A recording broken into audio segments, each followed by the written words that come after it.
الحمدللہ رب العالمین والعاقبۃ للمتقین والصلاۃ والسلام علی سید الانبیاء والمرسلین وعلی آلہ واصحابہ اجمعین، اما بعد فاعوذ باللہ من الشیطان الرجیم، بسم اللہ الرحمن الرحیم۔ سَنُرِيهِمْ آیاتنا فی الآفاق وفی انفسہم۔ صدق اللہ العظیم۔ ان اللہ وملائکتہ یصلون علی النبی یا ایھا الذین آمنوا صلوا علیہ وسلموا تسلیما۔ اللہم صلی علی سیدنا و مولانا محمد وبارک وسلم وصلوا علیہ۔ الصلاۃ والسلام علیک یا سیدی یا رسول اللہ، الصلاۃ والسلام علیک یا سیدی یا حبیب اللہ، الصلاۃ والسلام علیک یا سیدی یا محمد الرسول اللہ صلی اللہ علیہ وآلہ وسلم۔ اللہ تبارک و تعالیٰ کی حمد و ثنا اور اس کے پیارے حبیب حضرت محمد صلی اللہ علیہ وآلہ وسلم کی ذات اقدس پر درود و سلام کا نذرانہ پیش کرنے کے بعد میں سچے دل سے دعا گو ہوں کہ اللہ عز و جل میرے حاضرین، ناظرین، سامعین کے مال، جان، عزت، آبرو میں برکتیں عطا فرمائے، اور دعا گو ہوں کہ اللہ عز و جل مجھے حق سچ ٹھیک بیان کرنے کی توفیق عطا فرمائے۔ اگر اس میں کوئی غلطی کوتاہی ہو تو اللہ عز و جل اپنے شان کریمی کے صدقے سے مجھ بندہ ناچیز کو معافی عطا فرمائے۔ دعائیہ کلمات کے بعد آج کا جو میرا عنوان ہے وہ ہے انسان میں اللہ کی نشانیاں۔ خطبہ کے اندر تلاوت کی گئی آیت کریمہ سورہ حامیم سجدہ، آیت نمبر 53 کا جز، پارہ نمبر 25، ترجمہ۔ ابھی ہم انہیں دکھائیں گے اپنی آیتیں دنیا بھر میں، اور خود ان کے آپے میں۔ آفاق افق کی جمع ہے۔ افق کہتے ہیں آسمان اور زمین کے کناروں کو۔ افق سے مراد روشنیوں اور اندھیروں کی نشانیاں ہیں۔ افق سے مراد دن اور رات کی نشانیاں ہیں۔ آفاق سے مراد آسمانوں اور ستاروں کی نشانیاں ہیں۔ ان میں سے اکثر نشانیاں قرآن مجید کے اندر اللہ پاک نے بیان فرمائی ہیں، اور اپنے نفسوں سے مراد یہ ہے کہ انسان کیسے اپنے ماں کے رحم کے اندر نطفہ بنتا ہے، پھر اس نطفے سے آگے مدغہ بنتا ہے، اس مدغے سے پھر اس کے اندر ہڈیاں تشکیل پاتی ہیں۔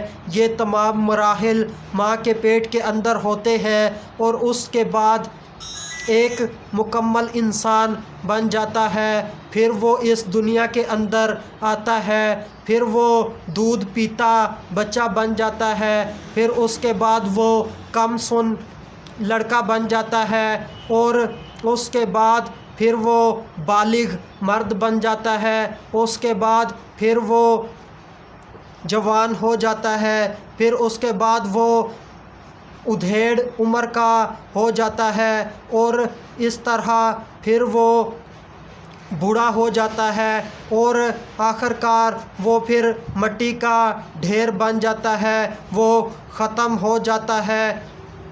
اللہ تعالیٰ نے ان چیزوں میں جو عجائب اور جو نشانیاں رکھی ہیں وہ لامتناہی ہیں۔ انسان کے اپنے جسم کے اندر جو اللہ کی نشانیاں ہیں، عجائبات ہیں، وہ لامتناہی ہیں، یعنی کہ ان کو گنا نہیں جا سکتا۔ اور کائنات کے اندر بھی اللہ تعالیٰ کے عجائبات اور قدرتیں، نشانیاں وغیرہ لامتناہی ہیں، ان کو بھی گنا نہیں جا سکتا، بہت زیادہ ہیں۔ اللہ تعالیٰ انسان کو ان عجائبات پر دن بہ دن مطلع فرماتا ہے، اور دن بہ دن انسان کو نئے نئے حقائق معلوم ہوتے ہیں۔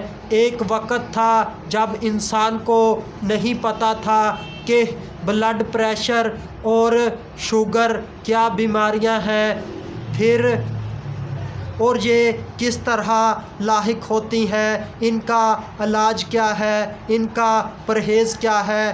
وقت کے ساتھ ساتھ یہ حقائق انسان کے اوپر کھلتے گئے۔ ایک وقت تھا جب انسان کو نہیں پتہ تھا کہ تپ دھک کیا بیماری ہے، پھر اس کے متعلق بھی سب کچھ معلومات حاصل ہو گئی۔ ایک وقت تھا جب انسان کو چیچک کے متعلق نہیں پتہ تھا، اور اب پاکستان سے چیچک کو ختم کر دیا گیا۔